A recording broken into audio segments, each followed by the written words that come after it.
জুনাইত নৱনিৰ্মিত এটা পথত প্ৰকাণ্ড গাঁত মানে এজন মানুহ কঁকাললৈকে সোমাই থাকিব পৰা এটা গাঁত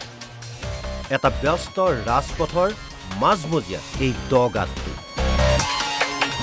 জুনাই সমজিলা সদৰৰ পৰা বাহিৰ জুনাই হৈ পবা বনাঞ্চললৈ যোৱা একমাত্ৰ পথটোত লোক নিৰ্মাণ বিভাগে প্ৰায় 2 মাহমান পূৰ্বে নিৰ্মাণ কৰিছিল কিন্তু নিৰ্মাণৰ 2 মাহ সম্পূৰ্ণ নহওঁতেই পথৰ মাজত সৃষ্টি হৈছে এই প্ৰকাণ্ড গাঁত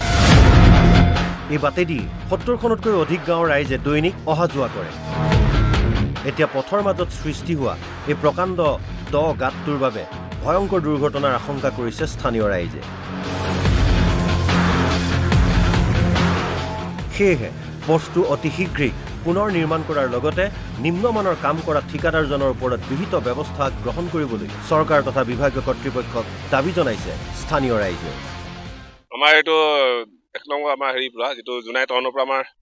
পবাৰি যাবলৈ যোৱা যেটো ৰাস্তা আমাৰ মুমৰা পথৰ মাজতে এইটো এটা প্ৰকাণ্ড এটা ৰাস্তাটো গাঁতৰ সৃষ্টি হৈছে যেটো নেকি আজি বনোৱা খুব বেছি দুটামান পাৰ হোৱা নাই গতিকে আমি এইটো ৰাস্তায় যথেষ্টখিনি আমাৰ মানুহ অহা যোৱা হয় তাৰ পৰা আমাৰ পৰা যথেষ্টখিনি স্কুললৈ ল'ৰা ছোৱালী আহি থাকে কলেজলৈ ল'ৰা ছোৱালী আহে ঠিক তেনেকৈ বজাৰ হাট কৰিবলৈ যথেষ্ট মানুহ আহে যদি এনেকুৱা এটা যদি খুব কম দিনৰ ভিতৰতে যদি এনেকুৱা ধৰণৰ হয় তেতিয়াহ'লে ইয়াৰ কাৰণে কোন জগৰীয়া এইটো আমাৰ চৰকাৰে এইটো ব্যৱস্থা ল'ব লাগে আৰু ইয়াৰ যে ঠিকাদাৰে হওক যোন ঠিকাদাৰে বস্তু লৈছিল কামটো কৰিছিল তেওঁলোকে যে উন্নত মানদণ্ডৰ কামটো কৰা নাই এইটো ধুনীয়াকৈ দলদল পথ ওলাই পৰিছে আমি অনুৰোধ জনাম বিভাগীয় কৰ্তৃপক্ষক যে অতি সোনকালে তদন্ত কৰক আৰু ইয়াৰ বিহিত ব্যৱস্থা লওক নহ'লে ইয়াতে কিন্তু অনাগত বৰ ডাঙৰ এটা ঘটনা সংঘটিত হ'ব যেহেতু মানুহ মৰাৰ পাছত ইয়াৰ কোনো প্ৰতিকাৰ কৰি লাভ নাই গতিকে মানুহ মৰাৰ আগতে ইয়াৰ প্ৰতিকাৰ ব্যৱস্থা লওক জুনাইৰ পৰা টমাছ পেগুৰ ৰিপৰ্ট NB নিউজ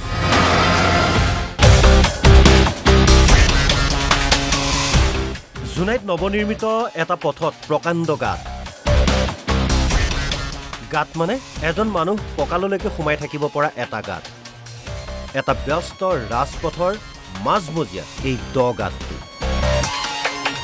জুনাই সমজিলা সদৰৰ পৰা বাহিৰ জুনাই হৈ পবা বনাঞ্চললৈ যোৱা একমাত্ৰ পথটোত লোক নিৰ্মাণ বিভাগে প্ৰায় 2 মাহমান পূৰ্বে নিৰ্মাণ কৰিছিল কিন্তু নিৰ্মাণৰ 2 মাহ সম্পূৰ্ণ নহওঁতেই পথৰ মাজত সৃষ্টি হৈছে এই প্ৰকাণ্ড গাঁত এই বাটেদি 70খনতকৈ অধিক গাঁৱৰ ৰাইজে দৈনিক অহা যোৱা কৰে এতিয়া পথৰ মাজত সৃষ্টি হোৱা এই প্ৰকাণ্ড দ গাঁতটোৰ বাবে ভয়ংকৰ দুৰ্ঘটনাৰ আশংকা কৰিছে স্থানীয় ৰাইজে সেয়েহে পথটো অতি শীঘ্ৰেই পুনৰ নিৰ্মাণ কৰাৰ লগতে নিম্নমানৰ কাম কৰা ঠিকাদাৰজনৰ ওপৰত বিহিত ব্যৱস্থা গ্ৰহণ কৰিবলৈ চৰকাৰ তথা বিভাগীয় কৰ্তৃপক্ষক দাবী জনাইছে স্থানীয় ৰাইজে আমাৰ এইটো এক নম্বৰ আমাৰ হেৰি পৰা যেটো জুনাই টাউনৰ পৰা আমাৰ পবাৰি যাবলৈ যোৱা যেটো ৰাস্তা আমাৰ মুমৰা পথৰ মাজতে এইটো এটা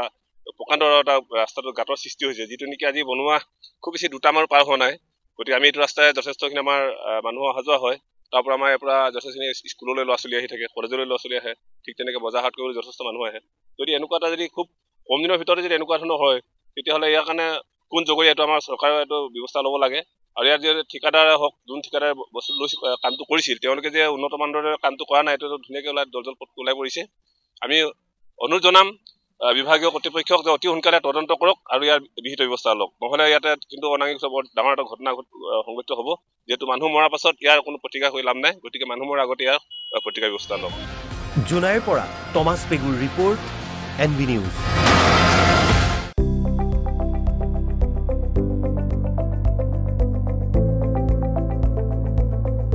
NB নিউজ সহজ সৰল ভাষাত নৱভাৰতৰ কথা